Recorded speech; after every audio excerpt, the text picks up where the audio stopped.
السلام عليكم، عاملين ايه؟ ان شاء الله تكونوا بخير.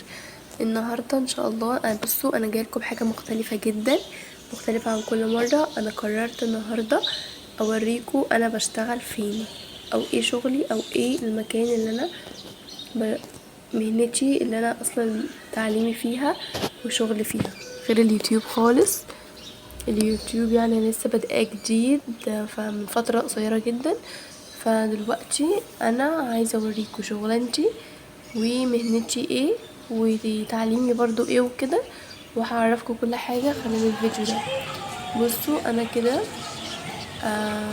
كنت صاحيه من النوم بدري عشان رايحه الشغل طبعا. فبصوا بقى الشارع طبعا كان هدوء جدا كده، والدنيا هاديه خالص، والجو كده تحس ان ايه، الواحد عايز يروح ينام تاني، يعني مش عايز ينزل شغل خالص. بس هوريكم بقى انا هروح شغلي وهوريكم ايه انا بشتغل فيه وكل حاجه. بس يا ريت قبل ما نبتدي ما تنسوش اللايك والسبسكرايب وتضغطوا على زر الجرس عشان يوصلكوا اي حاجه جديده انا بنزلها. بصوا يا جماعه انا كده، انا مهنتي اللي انا شغاله فيها، انا تعليمي تمريض.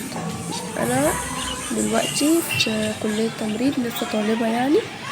فبشتغل طبعا برايفت بره قبل ما اخلص، يعني حاجه جنب الدراسه كده. فبشتغل في مستشفى، بشتغل في حضانات بتاعه الاطفال. الحضانات بقى بتاعه الاطفال اهيت يا جماعه، انا كده وصلت الشغل بتاعي وهمت. دي الحضانه اللي انا شغاله فيها. بصوا بقى ده كده اسمه سيرفو. الجهاز دوت اصلا ده بتحط عليه البيبي وبتشغليه كده، وشايفين اللمبه دي؟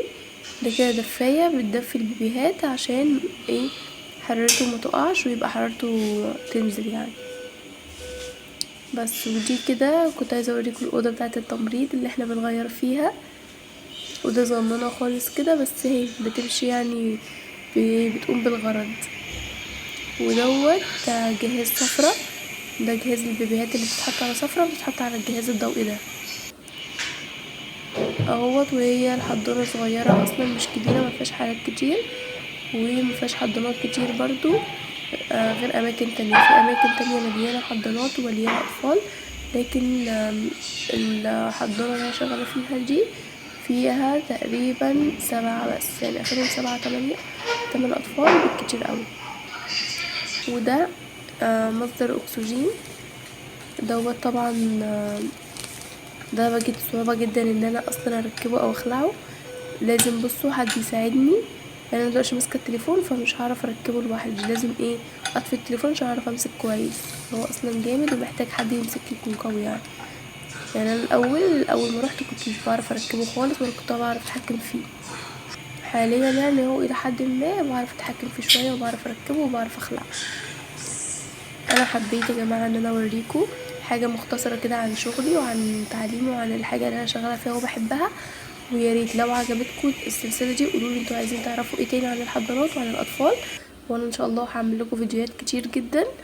وهعمل لكم حتى لو عايزين نصور لكم في الكليه بتاعتي بعمل ايه وكده، قولوا لي اي حاجه انتوا عايزينها وانا هعملها ان شاء الله وهنزلها لكم.